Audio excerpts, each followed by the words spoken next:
Coming to you from a cozy little condo high atop Old Fourth Ward, Atlanta. Welcome to The Ron Show on America One Radio.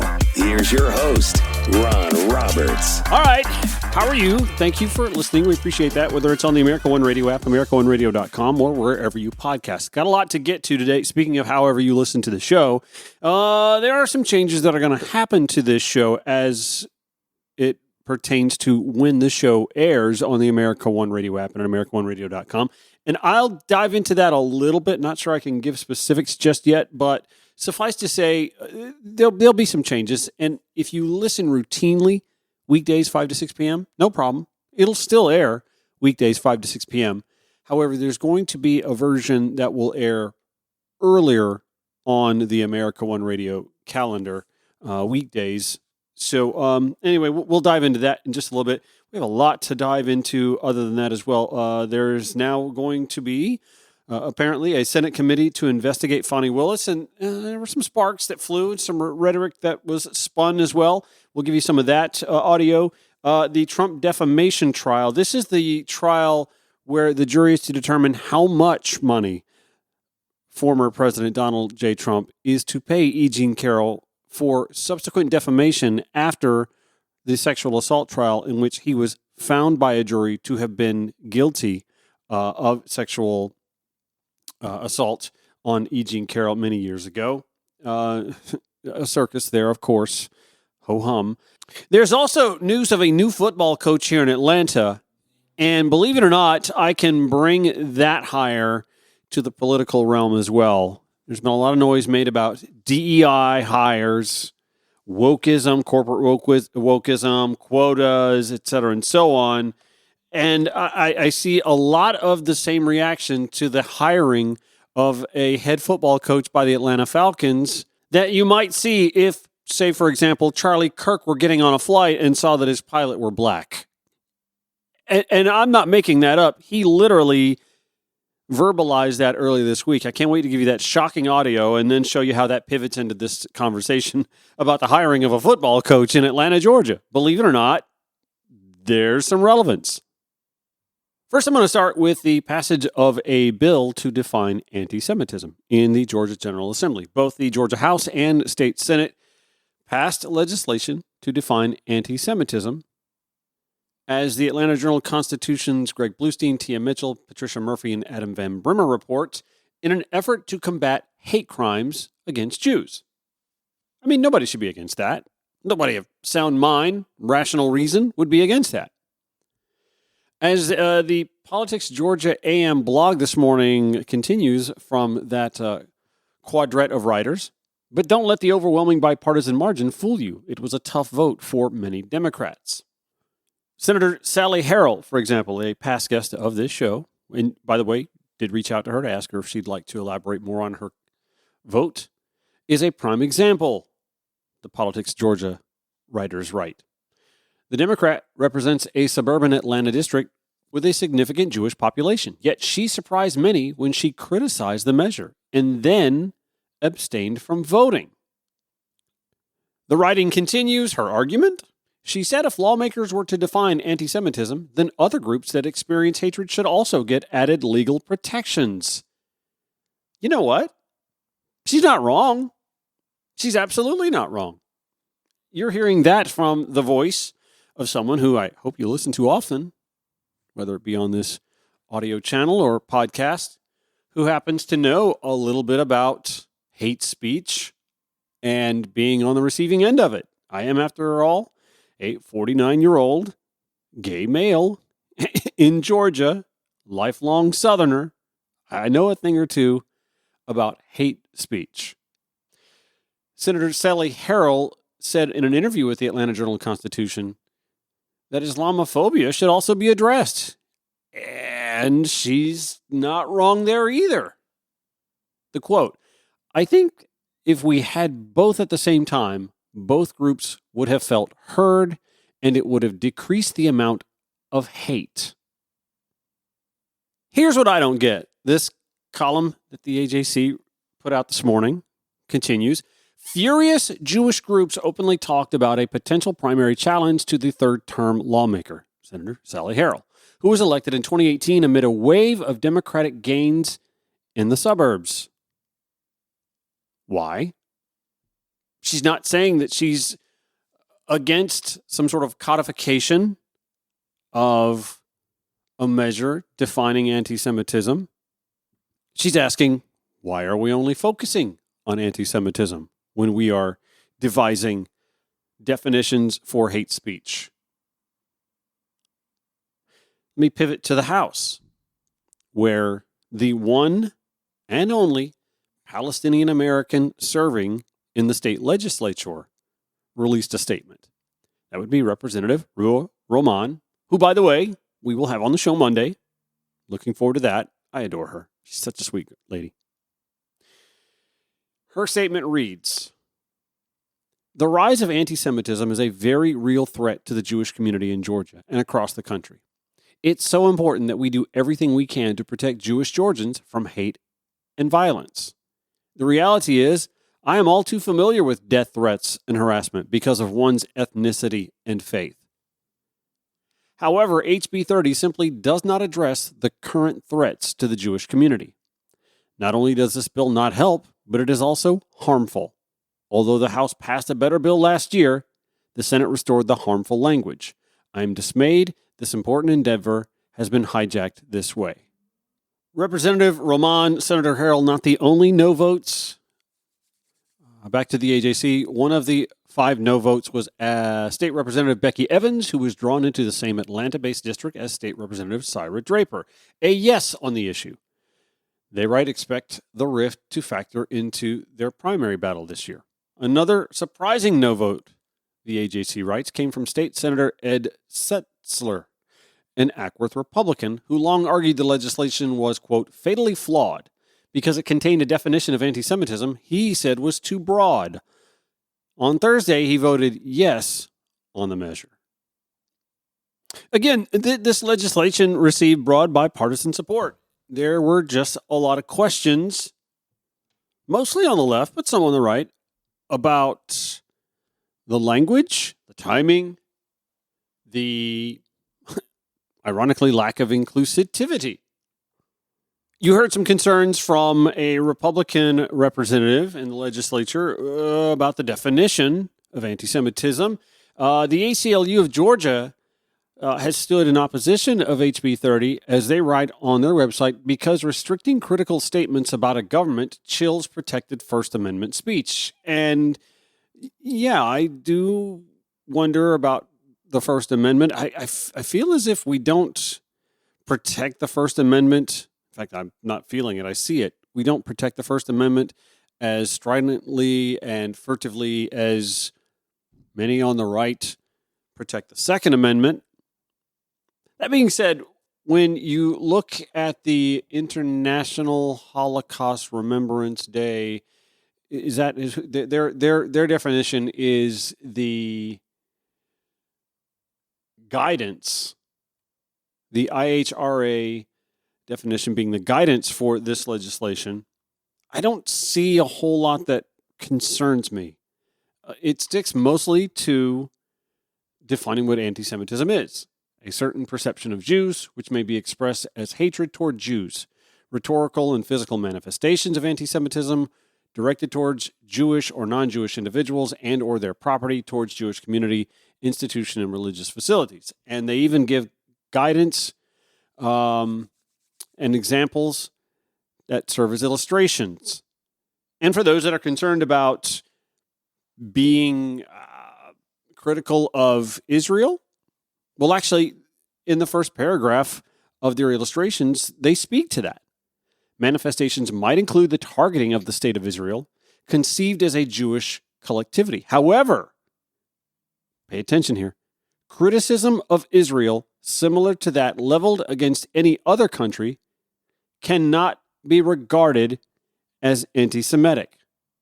I'm going to read that to you again. However, criticism of Israel similar to that leveled against any other country cannot be regarded as anti-Semitic. As long as we agree on that, I myself could get behind HB 30. I think HB 30 is exclusionary. It doesn't address, as Senator Harrell pointed out, it doesn't address Islamophobia. There's no rush to address Islamophobia from anywhere near a similarly sized bipartisan batch of legislators. Nor is there a lot of energy towards addressing homophobia, anti-Asian sentiment. Where's the bill? Xenophobia of any kind. In fact, let's be honest, we hear a lot of anti-Hispanic rhetoric, particularly from the right, as they try to codify law and give empty measures at the state and sometimes civic level when discussing border policy. You know, what's ironic to me is, again, 49-year-old gay man, I've heard this a lot from conservatives when it came to hate crime legislation or denouncing hate speech towards the LGBTQ plus and codifying that into law. Does it just make you feel better? Well, I don't necessarily believe that that's the point so much as, fine, we should protect free speech, whether it be a Make America Great Again hat, or if you wish on your personal property to fly the Confederate flag. Yes, by all means, free speech, all for it. But why is the same pushback not coming from the usual sources when it comes to HB 30? See, I can get behind HB 30, but I would like there to be another HB that addresses all the other insert phobias that need to be denounced as well. Let me also say, by the way, that I don't really feel like this sort of legislation is targeted at hate groups that are mostly left of center either. But I do think that the utter lack of action when it comes to similar legislation to address anti-Hispanic xenophobia, Islamophobia, homophobia, has a lot to do with the ideological alignment of those that such legislation would target. All right, the Georgia General Assembly had more work to do today. There seems to be an issue with ranked choice voting, unless it's for the military serving abroad. And there will be some more oversight, apparently, in the Senate aimed at Fonnie Willis when the Ron Show returns on the America One Radio app, AmericaOneRadio.com, or wherever you podcast. Welcome back to the Ron Show. Back to the Georgia State Senate, where for a few more election denialism, red meat lobs were made.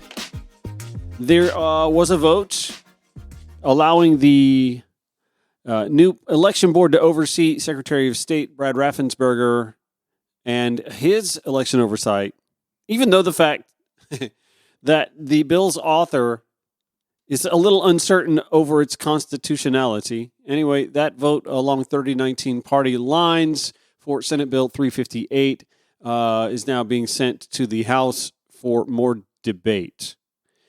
They also voted along party lines, 31-19 party line vote, to ban ranked choice voting, unless you're overseas and in the military. Let me let Senator Elena Parent fill you in a little bit on that. I view SB 355 as the latest part of the disinformation campaign about elections, and therefore another effort to undermine faith in democratic principles and systems.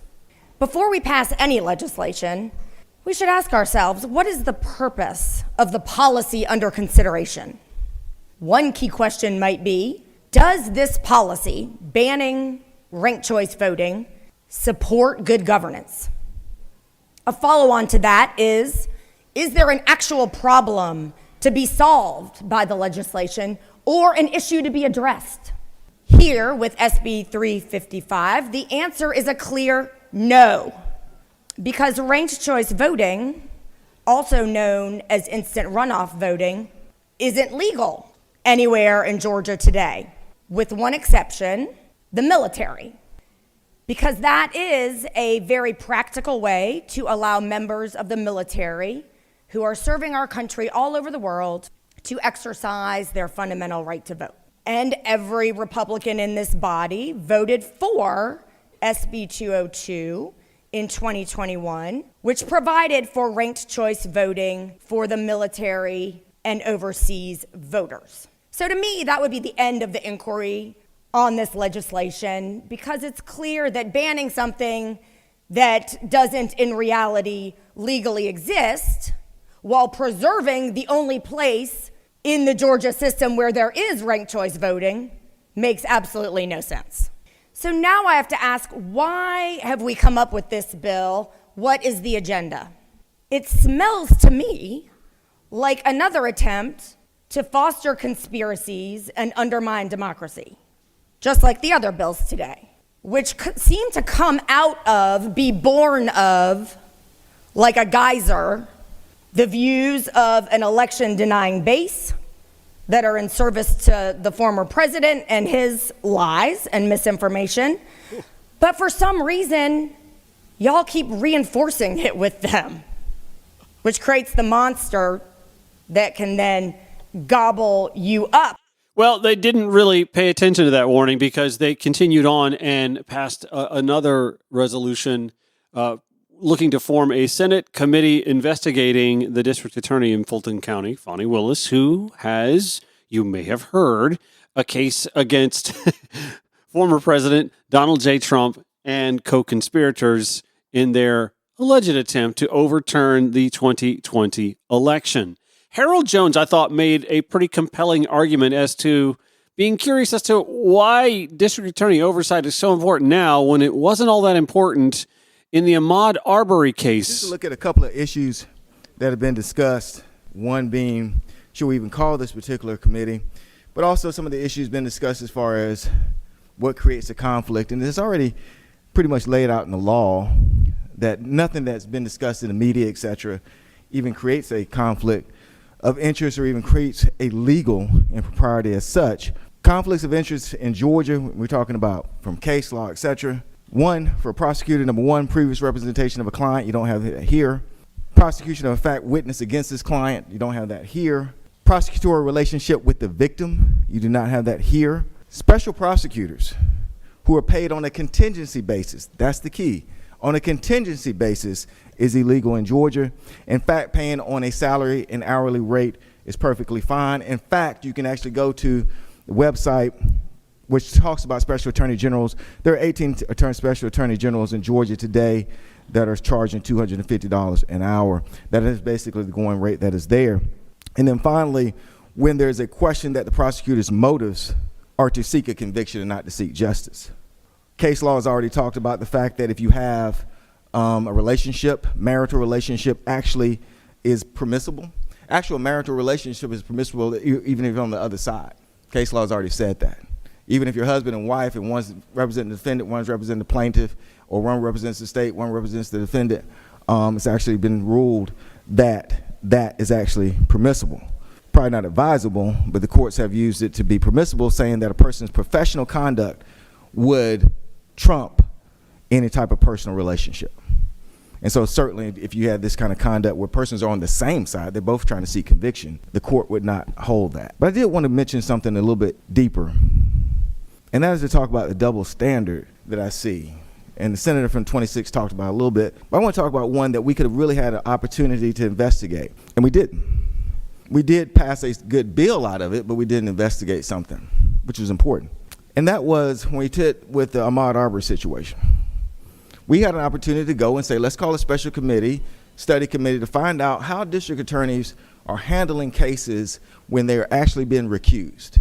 They recuse themselves from a case, but still interjecting themselves within a case. How does that happen? How does it happen that district attorneys are actually taking sides on a particular case, actually trying to influence the way a prosecution will actually happen, even though they've actually recused themselves from the case? In that particular case, you had a district attorney who wrote a letter to the chief of police who said, I'm getting out of the case. He tells the chief of police that he understands that there's immediate pressure on his department to issue, quote unquote, an arrest. This is an obvious way of saying, I know the heat is on you to do something on this quote-unquote arrest. I know that you really don't want to do it, and now I'm about to give you some backup not to do it. The letter goes on to say that the defendants were in hot pursuit, as if they're police officers. They weren't police officers. They were individuals. But he writes hot pursuit. That is on purpose to also give them the imperators, the officers that are like police officers. And the intent was to stop this criminal. There was no justification for that. Obviously, Ahmaud had been determined to be any type of criminal. This is in his letter to the chief of police, obviously trying to dictate how this case is going to go. And of course he did if the video never came out. Calling the victim in the case a criminal, calling the persons who were pursuing him with a shotgun in a truck and hot pursuit is of their police officers. So that is the voice of Senator Harold Jones II, who goes into some greater detail about that. I'll give you today's Senate video clip from YouTube at ronchoatl.com. While we're on the subject of race, let's talk more about race. When the Ron Show returns after this on the America One Radio app, AmericaOneRadio.com, or wherever you podcast. This is the Ron Show on America One Radio. So I've never mentioned this on this show before, but I launched and moderate a Facebook-like page called A Brave Bird Dog, DAWG. Notice that would include the Atlanta Braves. That'd be the Brave. The bird would be usually the Atlanta Falcons, but sometimes the Atlanta Hawks, and the dog would be UGA. It was a Facebook page I launched, maybe a decade ago, maybe longer, to bring fans of all of those teams together to discuss those teams, mostly Atlanta-centric sports fans, right? No Georgia Tech fans. Mm-mm. And I guess we've made some inroads to even bringing in Atlanta United. But for the most part, this is about the Braves, the Falcons, Hawks, and University of Georgia Bulldogs. A brave bird dog. So I moderate that page after launching it, like I said, a decade or so ago. And I can't help but notice that as the Atlanta Falcons announced their new head football coach yesterday, fellow by the name of Raheem Morris, that some of the predictable along the racial false reactions started coming in. And I'm not naive, okay? Atlanta is a city with racial fault lines, literal fault lines. Ponce de Leon Avenue is a racial fault line. There's a reason why you can drive on Boulevard, not leave the street, cross the intersection of Ponce de Leon Avenue, and no longer be on Boulevard. There were Atlanta residents who didn't want to share a street name in their address with the icky black people. Yeah. Not my term, by the way. Just saying, that is why a lot of streets in Atlanta, within city limits, have different names on one side of an intersection than the other. Do you get that more you know thing? Oh, I didn't know that. And can I also just tell you that being a Falcons fan and listening to the internal squabbling within the fan base about who the next head coach is going to be, who the next quarterback is going to be, it's exhausting. And I know you don't come here to listen to me talk sports. Good news. I'm not here to talk about sports. I'm here to talk about the perpetuation of racism in our culture. Let me play for you a clip that came out a few days ago. This is noted conservative blowhard Charlie Kirk. He's the guy that founded Turning Point USA in 2012 and has served as its executive director ever since. He is the Trumpiest of Trumper types. Hear what he had to say about the color of airline pilots. That's why I think this United story and the DEI story hits so hard, because we've all been in the back of a plane when the turbulence hits or when you're flying through a storm and you're like, I'm so glad I saw the guy with the right stuff and the square jaw get into the cockpit before we took off, and I feel better now thinking about that. No, I mean, like, you want to go thought crime? Like, I'm sorry, if I see a black pilot, I'm going to be like, boy, I hope he's qualified. Well, that's the you game wouldn't have theory done I was that. talking You about wouldn't earlier. have. You wouldn't have done that before. That's not an immediate. No, you wouldn't that's have done not that who I before. am. That's No. not what I believe. It is the reality the left has but created. I'm That audio comes from a video that is essentially a podcast called Thought Crime with Charlie Kirk and Jack Posobiec. Charlie Kirk saying that that's not who he is, that he doesn't look at a black pilot and immediately think that pilot is a lesser pilot because he's black. He is more concerned about what DEI is doing, wokeism to soften corners for folks to skip steps, to move ahead based on their being black to the front of the line. Rick Wilson, notably of the Lincoln Project, tweeted about this. Every pilot, white, black, and otherwise, is required to get the same minimum number of hours in training. Everyone, no exceptions, must all pass written and practical tests under the Airman Certification Standards. I've just checked the FARs, the regs for all aviation matters, and sure enough, there's nothing in Part 61 training rules about DEI. There's no DEI in the FAR, nor in Parts 91, 135, and 141. I'm happy to have a far off with these idiots. Mine's already tabbed. That's a pilot joke he mentions, by the way, because Rick Wilson is a pilot. By the time a pilot is in a jet carrying passengers, he writes, they've had over 1,500 hours in the air and earned a private pilot, instrument pilot, complex and high performance rating, multi-engine rating, commercial pilot, airline transport pilot. There's also a good chance they hold a certified flight instructor instrument rating as well. Then they're required to get type ratings per aircraft, 737, Airbus 320, 777, etc., which is like going to grad school to learn the systems and procedures of the aircraft. The Airman Certification Standards are totally colorblind, tough, and fair. No one gets a shortcut. No DPE on a check ride makes DEI exceptions, Rick Wilson tweets. It's an insult to every pilot who has put in the work, and it is work to be a safe pilot. The FAA rules are, as they say, written in blood and based on ACS standards. Pilots take safety and professionalism seriously. Designated pilot examiners take it seriously. Airline check pilots even more so. It's a meritocracy, Rick Wilson tweets. You either make the grade, know and handle the aircraft, know the rules, or you don't. He punctuates that tweet thread with, also the ghosts of Benjamin O. Davis, Chappie James, Eugene Bullard, and Jesse Brown beg to differ. Eugene Bullard, by the way, one of the first African-American military pilots. Chappie James, reaching the rank of 4-star general in the United States Armed Forces, a fighter pilot in the U.S. Air Force. Benjamin O. for Oliver Davis, a U.S. Air Force general, commander of the World War II Tuskegee Airmen. Jesse Brown, a former U.S. Navy officer, the first African-American aviator to complete the U.S. Navy's basic flight training program. That is the sort of racism that continues to exist and proliferates within the conservative movement, whether they want to believe it or not.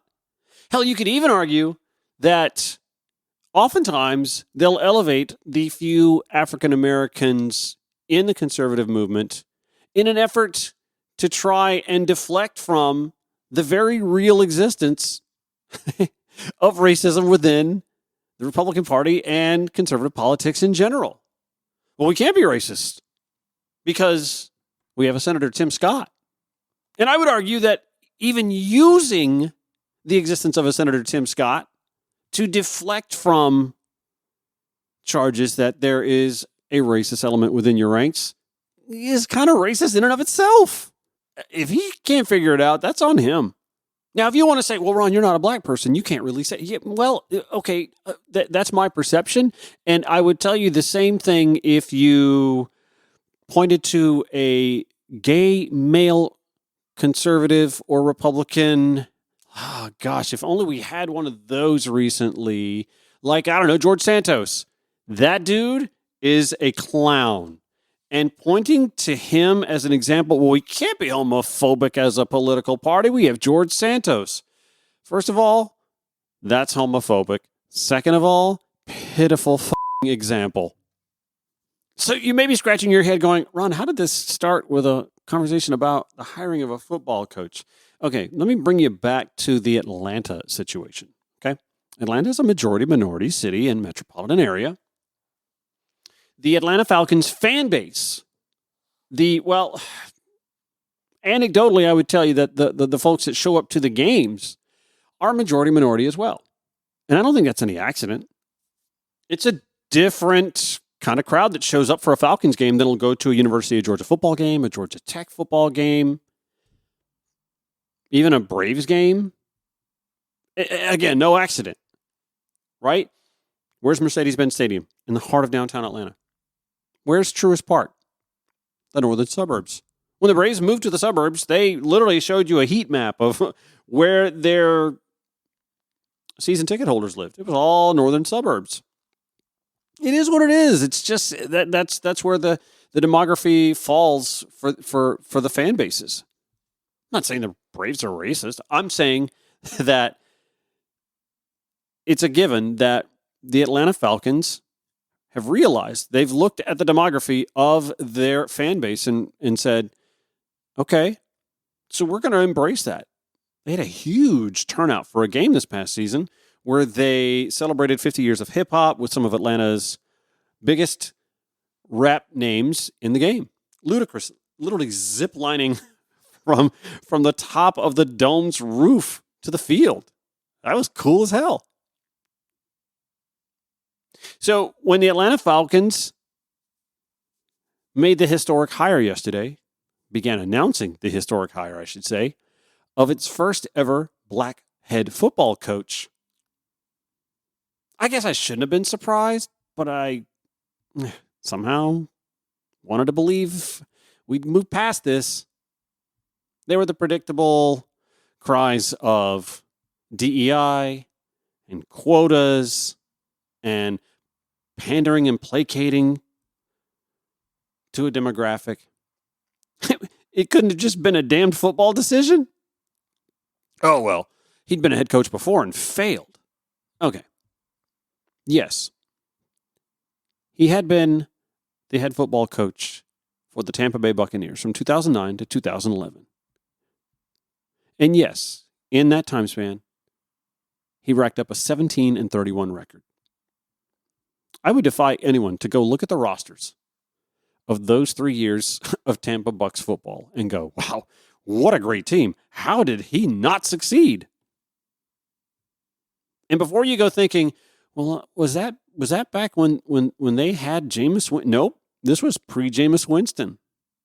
A fellow by the name of Josh Freeman was the quarterback of the Tampa Bay Buccaneers back then.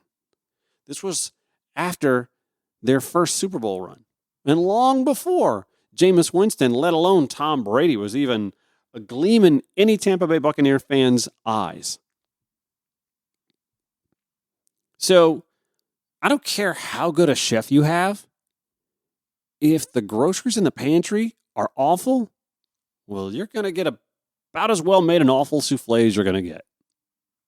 And I'm not absolving him of coaching decisions that he may have made back then. They may have lost some games that they could have won, and they may have won some games that they could have lost. I'm not going to take that deep of a dive into it. Well, Ron, when he was the interim coach for the Atlanta Falcons, he was only 4-7. Uh-huh. And before he took over, they were 0-4. And also, we can't sit here and hem and haw about his prior record as a head coach without acknowledging that Brian Snitker, the World Series winning manager of the Atlanta Braves, by the way, had long been an assistant coach, an unproven head coach, or manager, they call him in baseball. And then when he did get the chance, he took over on an interim basis in the midst of a season and went 59-65. More losses than wins. The following year, they went 72-90. Again, more losses than wins. So his track record really wasn't all that good until 6 seasons ago. And I know what you're thinking. Well, yeah, but the Braves started putting together a better roster. Exactly. If you're going to make excuses for why Brian Snitker wasn't a good manager the first season and a half that he guided the Atlanta Braves, and I'd argue, honestly, he probably was a good manager back then. May have been some of his best managing work. To take a roster depleted of talent as far as it could go. But if you're going to make that excuse for Brian Snitker, why are you not allowing for the possibility that the new head coach of the Atlanta Falcons may have been working with a roster that really wasn't all that good to begin with? After all, he took over in Atlanta for a guy who guided the team within seconds, one extra field goal kick, I should say, of a Super Bowl victory, who then couldn't get that team to excel again. He took over an 0-4 team. And yeah, they only went 4-7 under his tutelage. But they weren't winning before he took over. Now, look, I have absolutely no idea if Raheem Morris is going to work as head football coach for the Atlanta Falcons. Here's what I do know.